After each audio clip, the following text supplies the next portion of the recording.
Bien, ya la pueden ver, ¿verdad? Entonces, Sí, en estos minutos, gracias. eh, Voy a presentarles y compartirles un poquito de la evaluación y manejo ambulatorio del riesgo suicida. Eh, Me gustaría empezar comentando ciertos conceptos clave que vamos a tener muy en cuenta cuando hablamos de suicidio. Hablamos de conceptos como la ideación suicida, que son todos aquellos pensamientos acerca de la voluntad de quitarse la vida, ¿no? De deseos de morir, el expresar de repente como estos pensamientos de quererse quitarse la vida. También hablamos de planificación suicida, que ya involucra todos estos pensamientos que están asociados con este intento de terminar con la vida y se sigue una serie de pasos, estrategias con la finalidad de llevarlo a cabo. Hablamos de tentativas de suicidio, a aquellas conductas o actos que intencionalmente buscan una persona realizar con la intención voluntaria de causarse daño, ¿no? Y hasta causarse la muerte, ¿no? Buscar esas acciones, hacer esas conductas, eh, sin embargo, no las logra, no se llevan a cabo, ¿no? También es importante hablar de todas estas conductas de autolesión sin intención suicida. Estas conductas, como bien se conocen como CASIS, van a ser realizadas, pero justo como una forma de afrontamiento ante el malestar emocional que puede estar viviendo la persona, y sin intentar realmente quitarse la vida. Sin embargo, si estas conductas repetidas en el tiempo, y donde lleva a la persona tal vez a aumentar ese umbral del dolor, puede sí, en una situación de crisis, en una situación de riesgo agudo, que ya veremos adelante, se puede llevar y desencadenar la muerte. Por eso es que es tan importante considerar estas conductas de autolesión también como parte de la evaluación de suicidio. Asimismo, y bueno, como fin último, pues la muerte por suicidio ya es esa muerte voluntaria, ya es esa acción que desencadena como este efecto fin, que es quitar la vida a la persona que realiza, ¿no? Es esta acción realizada con sus propias manos. Y vamos a hablar de suicidalidad cuando nos referimos a todas estas conductas, desde la ideación suicida hasta la muerte por suicidio, todo este continuo de conductas que se realizan justo con la intención de quitarse la vida. También es importante, bueno, aquí creo que hablar de algunas cifras. En los últimos datos presentados por la OMS, se habla de que al año cerca de 700,000 personas llegan a cometer suicidio. Y por cada suicidio consumado también hay detrás muchas tentativas de suicidio previas, ¿no? Entonces, también vamos a ver que las numerosas tentativas de suicidio también es un riesgo que debemos considerar y debemos tomar en cuenta. En población general, pues un intento no consumado es el factor individual de riesgo más importante que debemos tener en cuenta y no dejar pasar por alto. También es el suicidio la cuarta causa de muerte entre jóvenes de 15 a 29 años. Es esta edad como esta grupo de edad que tiene mayor riesgo. El 77% de los suicidios también se producen en los países de ingresos bajos y medianos. Y la ingestión de plaguicidas, el ahorcamiento, el disparo con armas de fuego son algunos de los métodos más comunes de suicidio en el mundo, dada su fácil acceso, ¿no? Sobre todo en países o en lugares rurales.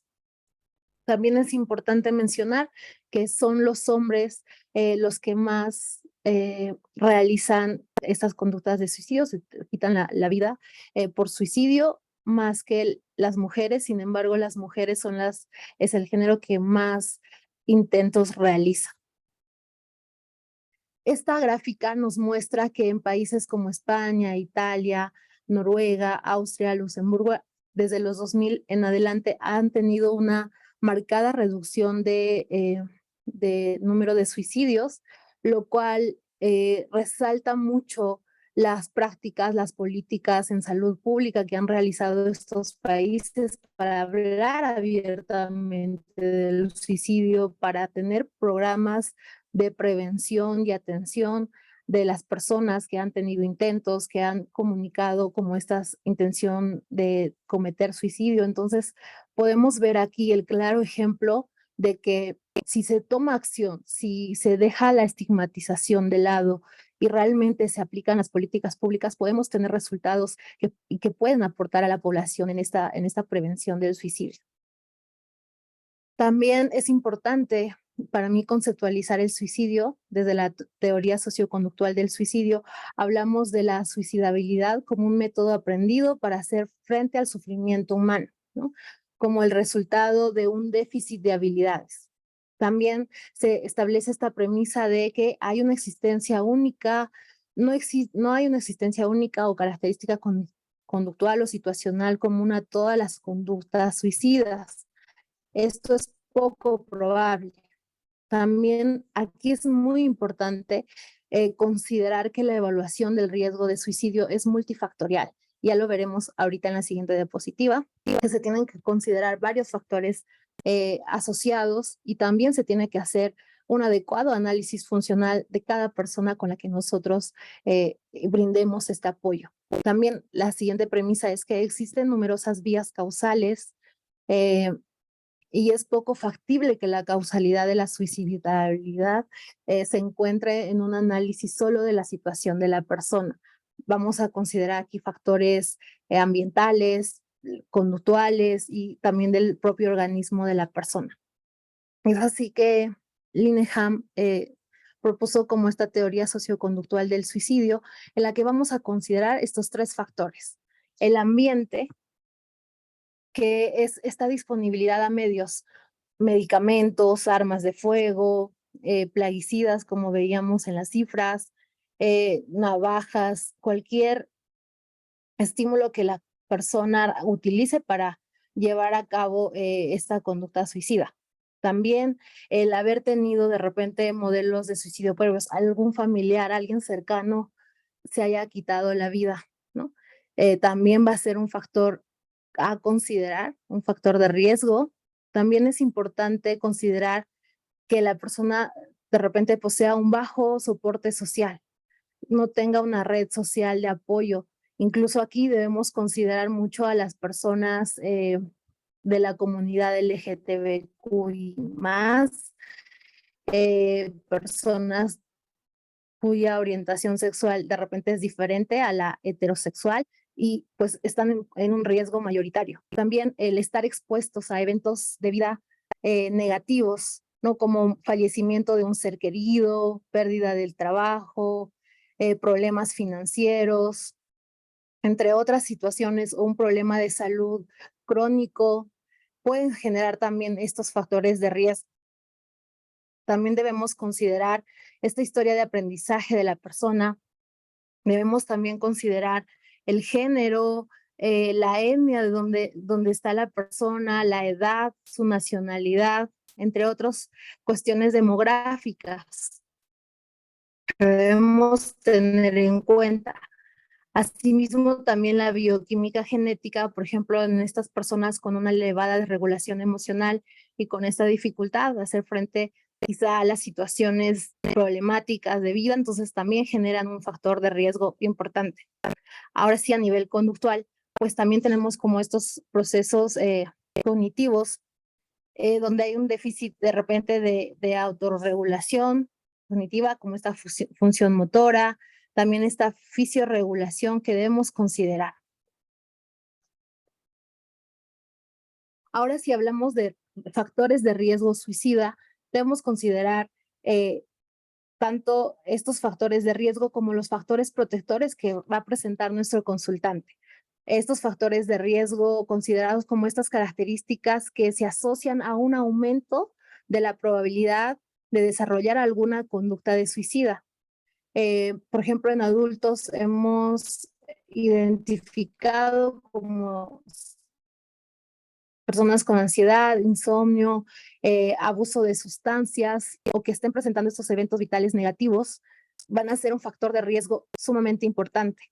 Y en adolescentes se habla mucho de la desesperanza, como de esta vergüenza o fracaso, pérdidas o cambios repentinos en su vida, el atravesar por conflictos familiares, emociones como el enojo, la hostilidad, el que veamos que ya abandonan pasatiempos o sus relaciones interpersonales también va a ser considerado como un factor de riesgo.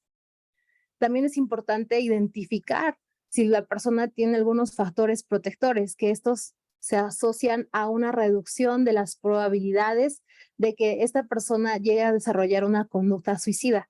Por ejemplo, que la persona identifique esperanza en relación al futuro, que identifique como una autoeficacia frente a la resolución de problemas, que la persona comente que de repente tiene responsabilidades como hijos pequeños que cuidar, familia, padres, mayores, también las mascotas van a ser muy importantes. Una consultante me comentaba, ¿no? Que si yo falto, ¿con quién se va a quedar mi gatita? ¿No? Entonces las mascotas también son un factor protector, como esta responsabilidad que siente de quién va a ser ese protector, ¿no?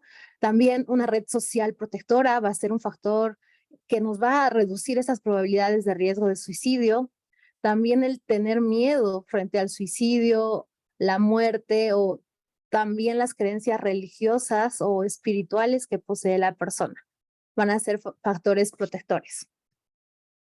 Ahora, si hablamos de factores de riesgo, también consideramos factores de riesgo agudo, que son factores que tienen una aparición limitada en tiempo, pueden ser desencadenados por situaciones de crisis o también riesgos crónicos que son ya constantes a lo largo del tiempo de la persona y que pues ha permanecido a lo largo de su vida. En este gráfico podemos ver como estos riesgos crónicos, que es a lo largo del tiempo, y vemos también eventos precipitantes, ¿no? Que pueden activar un riesgo agudo. Un evento precipitante puede ser un conflicto con la pareja o la ruptura de la relación, quedarte sin trabajo, cualquier evento adverso en la vida de la persona puede desencadenar un riesgo agudo.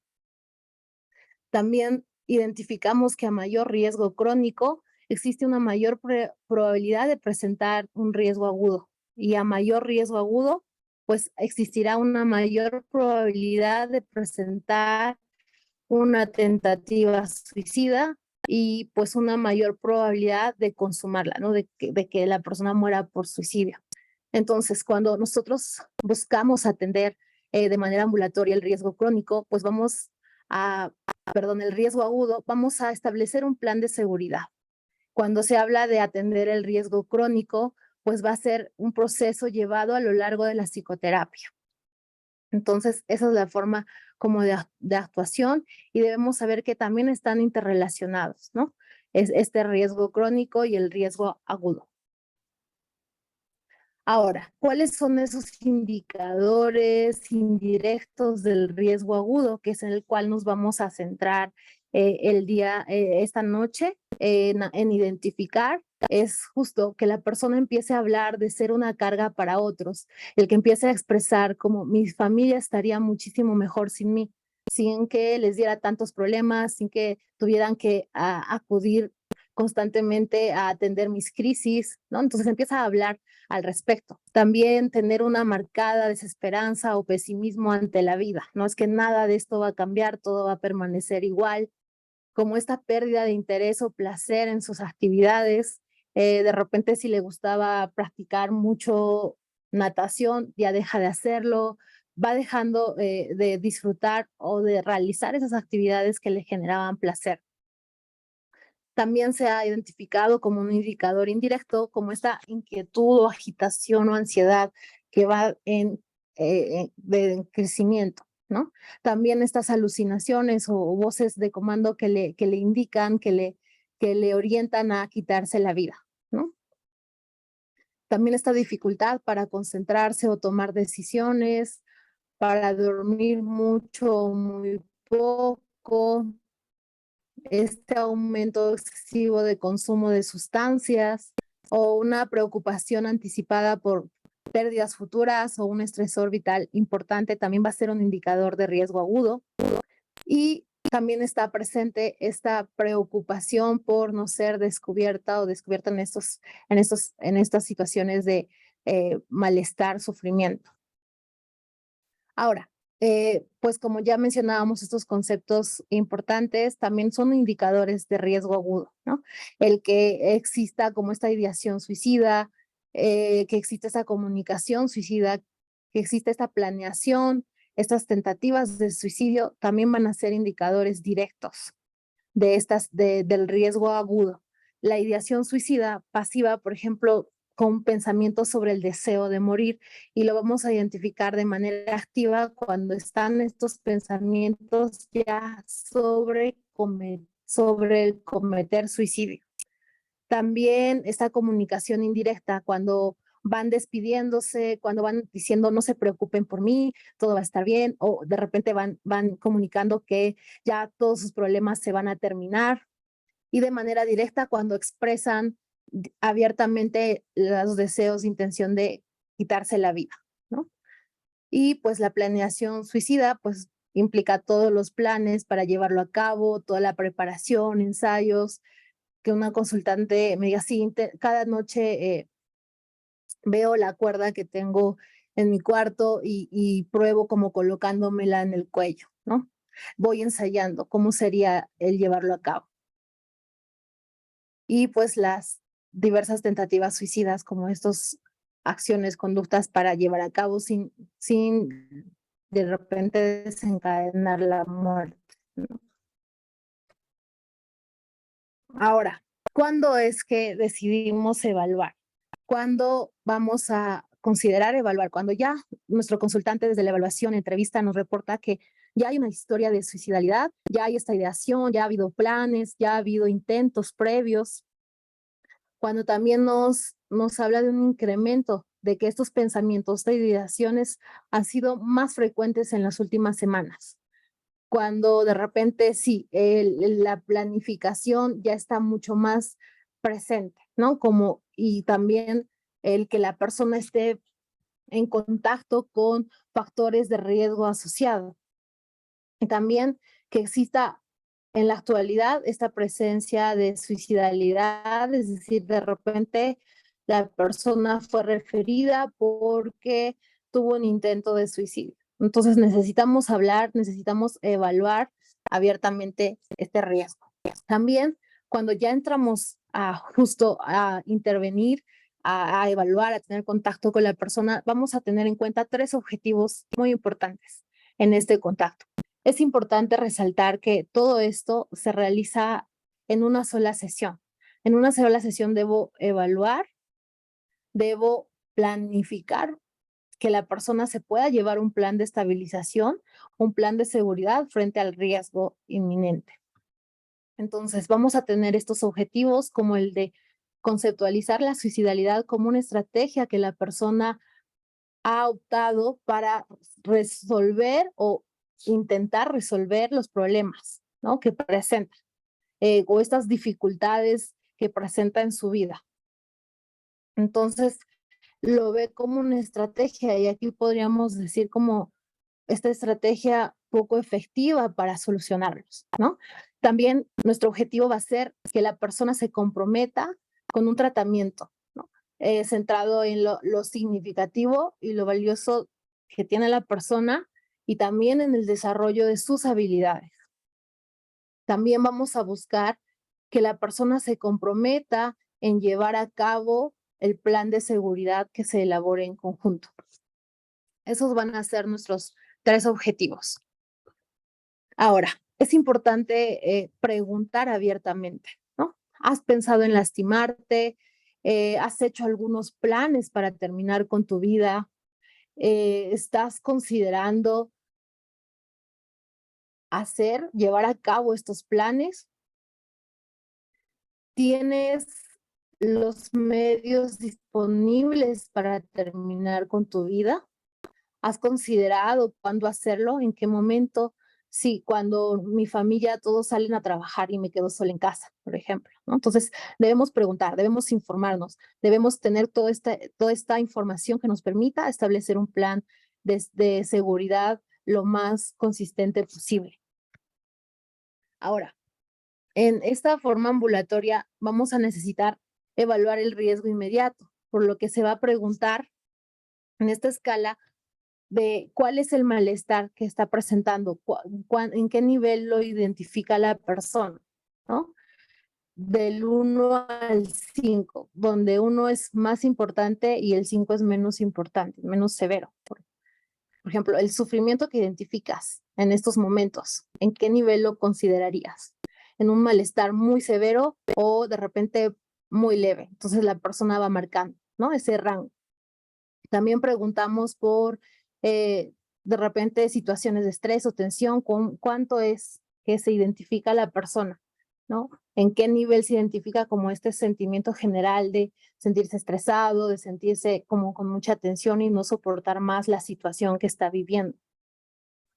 También se pregunta por justo la impulsividad que está presentando, ¿no? Como estos sentimientos de urgencia, de intolerancia, de querer escapar de la situación, de querer actuar, de querer de repente responder a esos impulsos y llevarlos a cabo.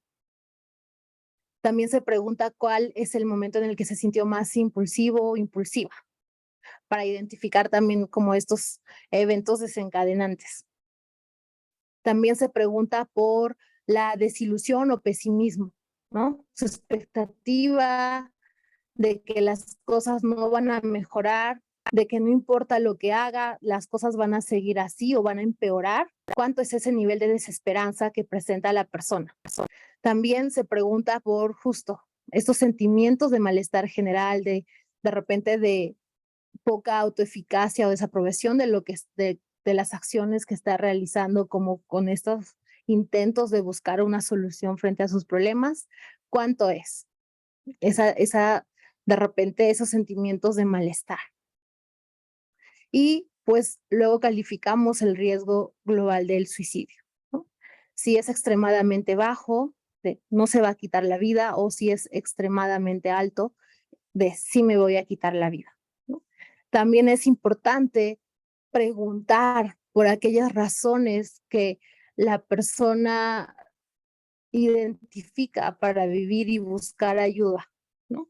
Se hace una lista y se establece como una jerarquía, ¿no? ¿Cuán importante es? Por ejemplo, le decía a esta consultante que me decía, es que si llevo a cabo todo esto que estoy planificando, no sé con quién se quedará mi gatita, no su mascota, quién la cuidará, y eso es lo único que me detiene para seguir aquí, ¿no? Entonces, de repente, esa puede ser la única razón que la consultante refiera, eh, de repente, por todas las situaciones que ha vivido, su red de apoyo social es inexistente, pero ya tenemos al menos una razón para aferrarse a la vida y de esa nos tenemos que apoyar.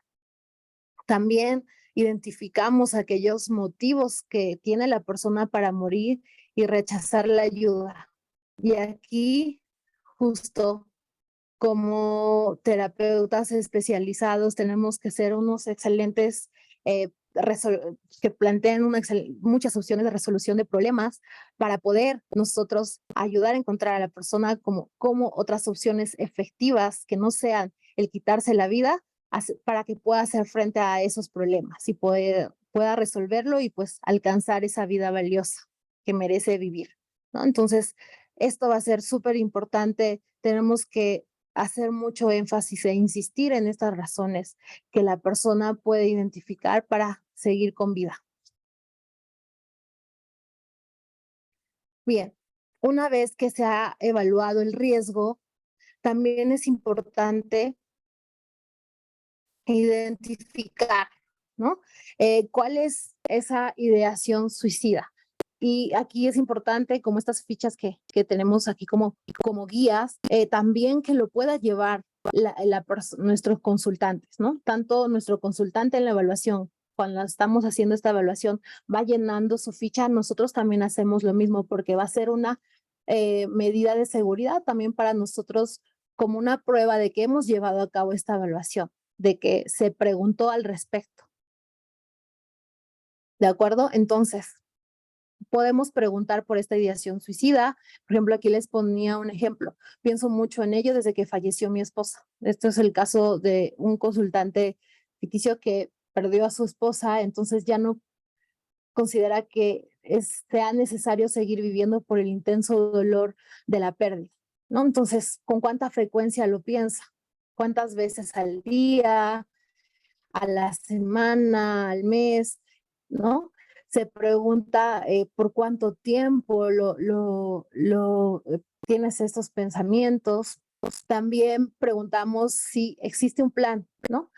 De suicidio. Entonces aquí, por ejemplo, se me olvidó marcar si sí, entonces describo cuándo. No está seguro cuándo llevarlo a cabo, pero sí sabe que en su casa y sabe que una de las estrategias que va a llevar a cabo es el ahorcarse. ¿Y cómo? Usando una soga que tiene ahí en su casa. Entonces, ¿tiene acceso al medio? Sí. Eh, ¿Tiene acceso a utilizarlo? Sí, entonces aquí ya vamos identificando. También preguntamos si existe una preparación para llevar a cabo el suicidio y nos describe, ¿no? Que ya tiene la soga, que la tiene debajo de su cama y pues ha escrito una carta para exponer sus razones para suicidarse como para despedirse de sus familiares. Entonces, preguntamos aquí, ¿hubo ensayo? ¿Ya lo practicó? Y nos dice que no. ¿No? Preguntamos también si hay una historia, un historial de tendencias de suicidio, si ya lo ha intentado antes, cuándo fue, ¿no? También utilizó el mismo medio, el mismo método. En diciembre del 2019, ¿cuál fue la intención por la que recurrió a esta estrategia? Pues fue escapar de los problemas financieros que vivía en esa época. Preguntamos si había algún tratamiento médico, si recibió algún tratamiento médico, nos dice que no. Y de cuánto fue la severidad, ¿no? Y nos indica que leve porque falló el método, ¿no? Tal vez no fue lo suficiente, la cuerda que utilizó no fue lo suficientemente fuerte para llevarlo a cabo. Entonces, aquí va a ser también importante, por lo que decíamos, como estos riesgos de suicidio, ¿no? Que ya haya un historial de tendencias, por eso es importante que lo preguntemos. Y también es importante que hagamos mucho énfasis en el método. Las investigaciones refieren que es poco probable que una persona cambie de métodos, ¿no? Si ya tiene como este plan de utilizar la soga, es muy probable que sea ese el plan el que utilice si hay un intento futuro. También se pregunta por situaciones de psicosis o trastornos y si sí, lo describimos, situaciones de autolesión, conductas de riesgo, problemas de sueño, si tiene una red de apoyo ineficiente y, por ejemplo, acá el consultante nos dice que no, que tiene el apoyo de su familia, si están presentes también problemas legales y financieros y desde cuándo, problemas interpersonales, violencia, si es también perpetuador o víctima de violencia, si hay un abuso de sustancias, si también está presente alguna sintomatología o diagnóstico de depresión, ansiedad y duelo, justo, está presente el duelo, ya referíamos si hay alguna historia de trauma significativo en su vida, si tiene problemas actuales de salud o dolor físico, si existen dificultades para concentrarse o si hay alguna otras situaciones relevantes que describa nuestro consultante. Entonces aquí ya estamos haciendo toda esta identificación de estos riesgos inmediatos, ¿no?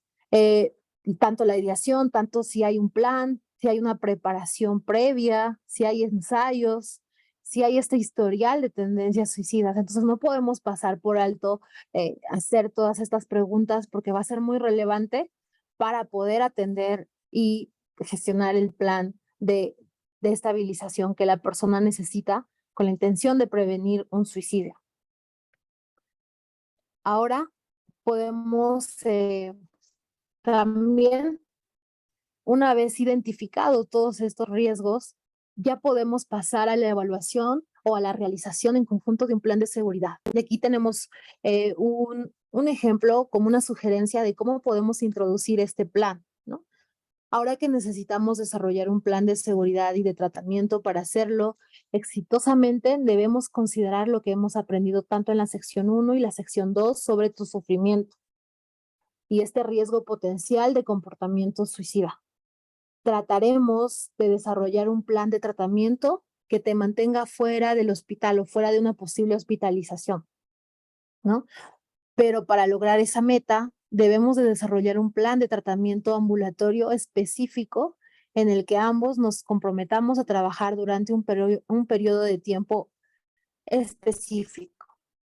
Es decir, aquí le estamos invitando a nuestro consultante a que se involucre y se comprometa en llevar a cabo este plan, en que consideremos como única opción y de manera alternativa frente a las estrategias que ya venía desarrollando, hacer algo alternativo, aplicar habilidades, contactar con su red de apoyo para poder mantenerse seguro, que considere como opción el tratamiento que le estamos planteando, la intervención que le estamos planteando y desestime como única opción o como opción el de llevar a cabo alguna conducta de suicidio justo esta intención de quitarse la vida. Entonces, esa no va a ser opción.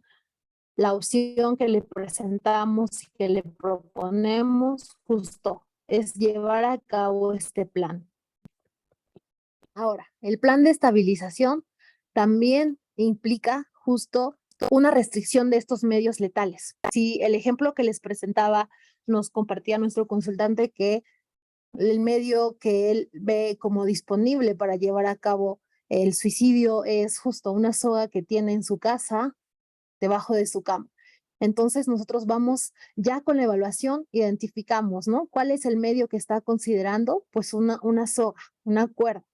Entonces, vamos a invitarle al consultante a eliminar, a tirar, a guardar, a alejarse de esos medios que pueden ponerle en riesgo, ¿no?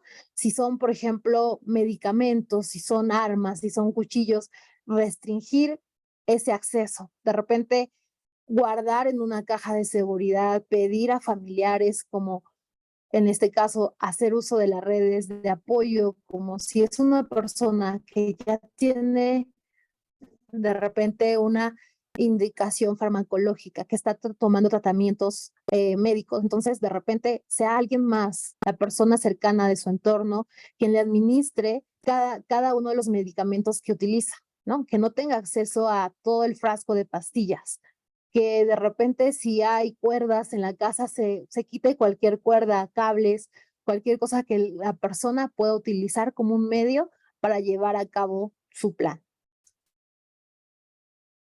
También es importante reducir la activación fisiológica. Y aquí proponemos como una opción llevar a cabo esta habilidad TIP que lo plantea la terapia dialéctica conductual, que es con la intención de justo reducir esa activación fisiológica, que la persona pueda realizar esta habilidad como alternativa efectiva frente a su malestar o frente a esta situación que está viviendo y le provenga de un problema mayor, ¿no? Como hacer frente, tolerar este malestar que está sintiendo. Entonces, brevemente, la habilidad TIP es como este acrónimo que nos indica la T de cambiar la temperatura del cuerpo, ¿no? Ya sea con agua fría, si estoy y tengo disponible unos hielitos, puedo utilizarlos para ayudarme a regular en esos momentos, para buscar la calma de manera rápida en esa situación de crisis que estoy viviendo. También la I nos invita a hacer ejercicio intenso, ¿no? Solo durante unos minutos, que sea donde una situación donde el consultante pueda hacer, como estamos viendo aquí, este ejercicio, saltar la soga de manera rápida, intensa, que le permita liberar esa energía que está experimentando. También el respirar profundamente o esa estrategia o habilidad de respiración diafragmática, como esta respiración profunda, le puede ayudar y puede ser útil en esos momentos. Y también la relajación muscular en paralelo o respiración progresiva, ¿no? Que puede ser útil también para lidiar con el malestar que está presentando y pueda reducir esta activación fisiológica. También es importante activar el apoyo social. Por ejemplo, aquí les presentaba como del ejemplo que les mencioné al inicio, ¿a quién puedo yo llamar? ¿A quién puedo acudir para reducir mi aislamiento, para reducir el riesgo, ¿no? Para yo pedir ayuda. Por ejemplo, el consultante me decía, puedo escribir en el grupo de mi familia, necesito ayuda, ¿no? Para que el que esté más inmediato venga y me pueda brindar esa contención que necesito. Puedo marcarle a mi mejor amigo o puedo hacer una videollamada y anotamos también el número de teléfono, porque sabemos que en una situación de crisis de repente hasta no sé dónde están mis contactos, no sé cómo, tenemos que hacerlo lo más accesible que la persona pueda llevar a cabo su plan de seguridad. También le podemos dejar como estos contactos de instituciones de salud que atiendan, por ejemplo, las 24 horas. Aquí les ponía como estos eh, contactos en Perú y también dejamos nuestro teléfono como sus terapeutas para que puedan hacer la llamada de crisis y podamos ayudarle a resolver esa situación, que podamos invitarlo a llevar a la práctica sus habilidades en esos momentos, ¿no? Entonces, de repente, mandar un mensaje de ayuda y de acuerdo a la disponibilidad poder contactarse, ¿no? Debemos saber que esta comunicación es únicamente para ayudar a que la persona haga contacto con su plan de seguridad, que se involucre en realizar las habilidades. No es una sesión terapéutica, una llamada de emergencia, ¿no? Para la estabilización. Debemos dejar eso muy claro. También aquí les compartíamos en CITESAM algunas líneas que nos pueden ayudar, ¿no? Como esta atención gratuita y de 24 horas está como SATEL, la línea de la vida, que podamos tener también como referencia y poder brindarles a nuestros consultantes como estas líneas de emergencia, ¿no? Por si la situación de crisis o esta ideación está marcada en la madrugada y es probablemente que estemos dormidos, ¿no? Probablemente no estemos disponibles para comunicarnos, pero sí va a haber estas instituciones que atienden en su mayoría las 24 horas y puedan recibir la contención, el apoyo que necesitan en esos momentos valiosos. También necesitamos reducir los factores de vulnerabilidad que está presentando nuestros consultantes. Decíamos de repente muchísima ansiedad, muchísimo estrés, tanto que de repente se empieza a alejar de estas conductas de autocuidado, ¿no? Dejan de comer, dejan de consumir sus medicamentos. Entonces, aquí los invitamos a llevar a cabo estas conductas para mantener el cuerpo sano, para no usar drogas, no tratar de lidiar este malestar emocional utilizando alguna sustancia o el alcohol, sino que se involucren en habilidades que sean realmente efectivas para lidiar con ese sufrimiento que están presentando. También los invitamos a que incluyan realizar ejercicio, que puedan procurar dormir balanceadamente, se pueden establecer también protocolos para que la persona sepa cómo, de repente si hay una situación en la que despierta, en la que de repente intermitentemente en la noche se está luchando de por qué no puedo dormir, ¿no? De repente pueda salirse de la cama, hacer alguna actividad que no le genere tanta concentración, de repente puede ser leer, hasta volver a conciliar el sueño y regresar a descansar, ¿no? También vamos a invitarlo a involucrarse como a que se alimente de manera balanceada y saludable.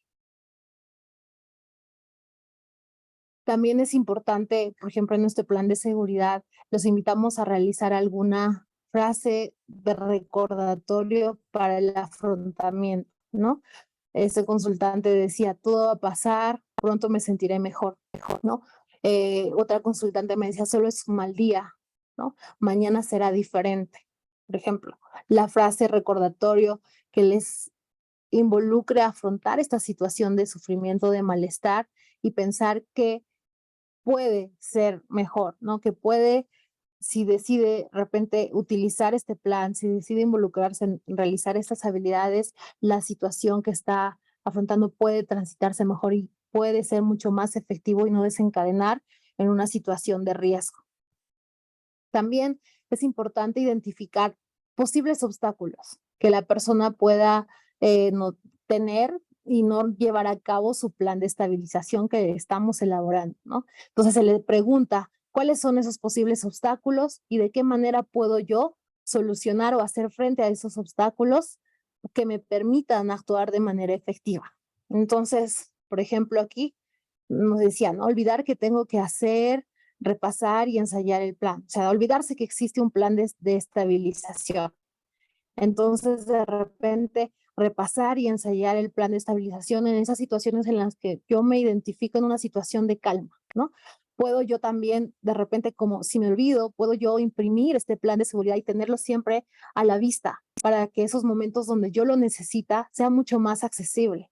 Otro consultante me decía, lo tengo en mi teléfono, lo he puesto de mi fondo de pantalla, entonces puedo verlo, puedo recordar que tengo un plan, que tengo estrategias efectivas ante esas situaciones de mucho malestar. Entonces, todos los controles de estímulos que sean necesarios para que la persona pueda acceder a este plan y pueda recordar que existen estrategias alternativas frente a esta situación de malestar, de sufrimiento que está viviendo y que no considere como opción de repente alguna tentativa suicida.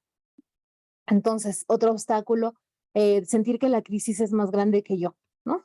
Entonces, apegarse al plan. Si voy a realizar la habilidad de cambiar la temperatura en mi cuerpo, no voy a esperar que a los 30 segundos que yo tomo mis hielos, que la situación de malestar se regule o se estabilice, no va a ser posible. Tengo que dedicarle el tiempo que sea necesario donde identifique que esta activación fisiológica realmente se ha reducido, ¿no? Entonces, tengo que realizar el plan, tengo que de repente esforzarme a llevarlo tal como se indica, ¿no? Entonces también, ya como cierre, se pregunta al consultante si ha entendido el plan de estabilización, si está de acuerdo en llevarlo a cabo. Si sí, pues marcamos sí y el consultante o la consultante firma este plan de seguridad, ¿no? Y si nosotros identificamos que existe un peligro inminente y si se recomendó hospitalización, también lo identificamos, ¿no? Aquí un sí o un no. Ahora, ya para terminar, me gustaría realizar estos comentarios finales. Tal como lo decía, no tengamos miedo de preguntar abiertamente a nuestros consultantes si existe alguna ideación, algún plan, algunos intentos previos que haya realizado con la intención de quitarse la vida, ¿no? También es importante en esta evaluación validar constantemente las emociones y las razones que la persona ha podido eh, llevarla a estos intentos previos, ¿no? No vamos a validar la conducta suicida, pero sí vamos a validar sus emociones y todo este sufrimiento de repente que desencadena por mucho tiempo, que está con lo que está lidiando la persona. También es importante que no desestimemos todos estos factores que veíamos, estos factores ambientales, organísmicos, conductuales que la persona que puede estar incrementando este riesgo. También es importante tenerlo muy claro, ¿no? Que la conducta suicida no se puede predecir, pero sí se puede prevenir, ¿no? Hay muchos de repente cuestionarios o lo que se hayan planteado como para identificar si el riesgo, ¿no?